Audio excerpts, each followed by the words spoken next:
पितरों की 3 बेटियां, तीनों से गलती हो गई। आप शिव मंदिर में जाएं, कोई गलती ना हो, जल चढ़ाएं, मना नहीं, छींटा ना लगे, धीरे धीरे चढ़ाइए। और एक बात अच्छे से ध्यान में रखिएगा, शिव मंदिर से जब भी वापिस आए, जल चढ़ाकर अपना फर्ज पूरा अदा कर कर। फर्ज से मतलब जब शिव मंदिर से वापिस आए, जो पत्ती, बेलपत्री, फूल शिव जी पे चढ़े थे वो नीचे शिवलिंग पे से नीचे गिर गए हों। एक शिवलिंग रखा है, लाना मिट्टी वाला, लाइए जरा उठा के। अब छत्तीसगढ़ में कथा चल रही, थोड़ा ध्यान से सुन लोगे एकांतेश्वर शिवलिंग का पूरा वृतांत। तो आप लोग जो पशुपति व्रत कर रहे हो या कोई भी उपास करते हो, कई लोग कहते हैं हमने करा नहीं हुआ। क्यों नहीं हुआ? उसमें हमारी गलतियों को हमें छाट। ये देखिए,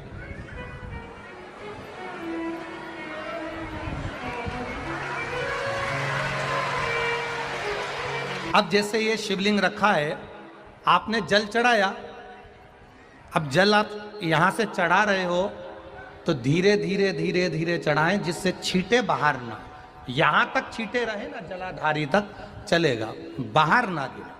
और एक बात का स्मरण रहे,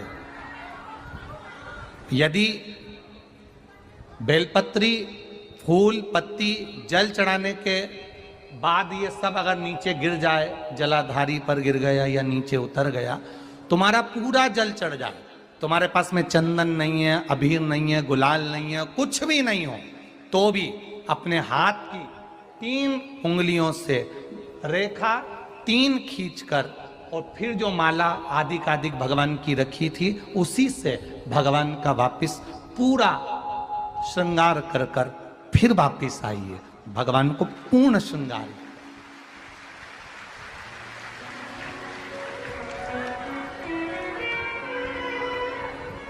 भगवान का पूर्ण श्रृंगार कर कर आइए। कई लोग जल चढ़ाने के बाद में भगवान का जो फूल पत्ती नीचे रखी रहती है, आप, हम ये नहीं कह रहे कि आप अपने घर से लेकर जाओ, आपके पास में कुछ नहीं, 1 लोटा जल चढ़ाओ, जल चढ़ाया, जो फूल पत्ती नीचे रखी हुई है उसी को उठाकर उसको रखकर उसी फूल से भगवान का खूब सुंदर श्रृंगार भगवान का कर कर फिर आइए।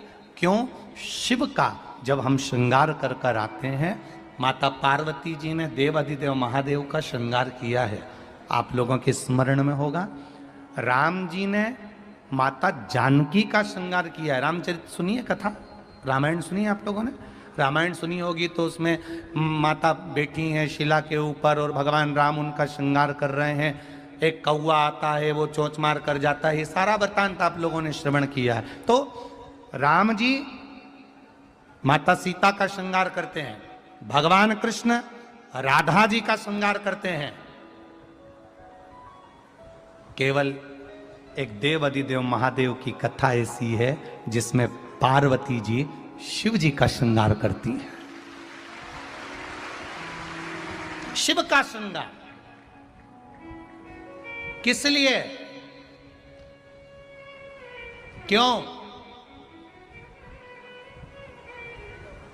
कहा जल चढ़ाने के बाद वहीं पर पड़ी हुई पत्ती से, फूल से, जो चढ़े हुए फूल हैं, चढ़ी हुई पत्ती है, चढ़ा हुआ निर्माल्य है, जो भी शिव जी का है, उसी को धोकर वापिस भगवान का श्रृंगार कर कर आना चाहिए।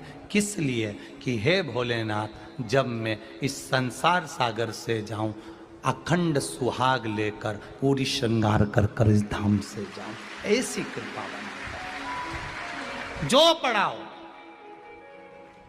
जो पढ़ाओ, चंदन नहीं है, हाथ से चंदन का स्मरण होना चाहिए।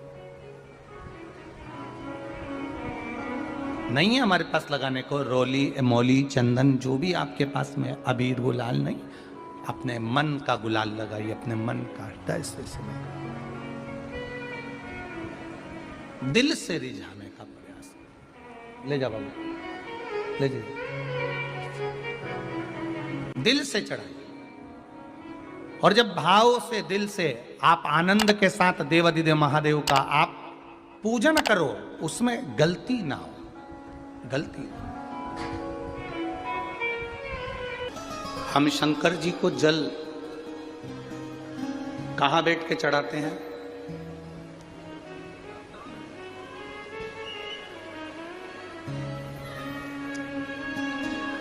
बोलो बोलो, जल के बोलो जरा। वैसे तो जो शिवलिंग होता है उस शिवलिंग के आसपास कहीं पर भी बैठ जाओ जहां से जल बहता है, बस उस स्थान को छोड़कर। पर विशेष जल चढ़ाने का स्थान कहां से बताया गया? उत्तर की ओर मुख कर।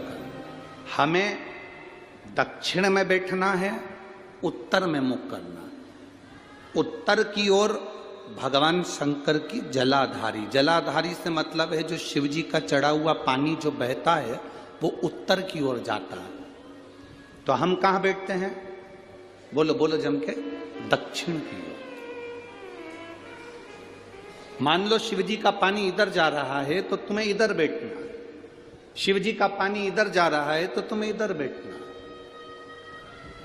वैसे तो शंकर के शिवलिंग के आसपास कहीं पर भी बैठकर पूजन कर सकते हो, पर विशेष कोई कामना होती है, विशेष कोई मनोकामना है और आपका दुख जब कटता नहीं है, आप हार जाते हो, तब उस समय पर दक्षिण में बैठकर जहां उत्तर की ओर मुख कर कर भगवान देवाधिदेव महादेव को जल समर्पित किया जाता है। उत्तर दिशा में ऐसा क्या है कि शंकर जी का जल उत्तर की ओर जाता है? ये उत्तर और दक्षिण, ये दो दिशा तो हमारे यहाँ बड़ी विचित्र मानी जाती है। हमारे यहाँ सबसे अच्छी दिशा, कोई मकान भी लेता है तो कहता है पूरा पश्चिम का मकान होना चाहिए। कोई मकान ले, पूर्व का मकान हो, पश्चिम का मकान हो। कोई दुकान ले तो कहते हैं पूरा पश्चिम का मकान दुकान हो। पर मेरा वो घरदानी तो उत्तर दक्षिण का आनंद लेता, उत्तर दक्षिण। ऐसा दक्षिण दिशा में ऐसा क्या है कि शंकर जी का चढ़ा हुआ जल दक्षिण में ही जाता है? यहां तक शिव महापुराण की कथा कहती है, मान लो आप के घर में छोटा सा शिवलिंग है, आपके घर में छोटा सा शिवलिंग है, उस शिवलिंग को आपने थाली में रख लिया। थाली में रखने के बाद में गूंज रहा है आवाज, थाली में रखने के बाद उस थाली में शिवलिंग को रख लिया, आपने उसको स्नान कराया। थाली में भी अगर शिवलिंग रख रहे हो तो उस शिवलिंग का जो दिशा है वो उत्तर की होना चाहिए। भले आप मंदिर में पूरा पश्चिम में बैठे हो, आपके घर का मंदिर तो पूरा पश्चिम में ही होगा। आपके घर का मंदिर कहाँ होगा? पूरा पश्चिम में। पर शिवलिंग की दिशा कहाँ रखना है? उसकी जलाधारी की दिशा कहाँ रखना है? जम के बोलो जरा, उत्तर में। आप मंदिर में पूरा पश्चिम में बैठो, आपके घर के मंदिर में आप पूरा पश्चिम में बैठ के पूजन करो, क्योंकि आपका मंदिर पूरा पश्चिम ही होगा। ऐसा कोई घर नहीं जिसके घर के अंदर मंदिर पूरा पश्चिम में नहीं है।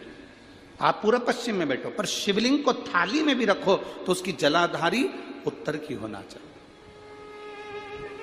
आपने अगर स्नान कराया है, शंकर भगवान के शिवलिंग का जल जो आप लेकर जा रहे हो विसर्जन करने के लिए,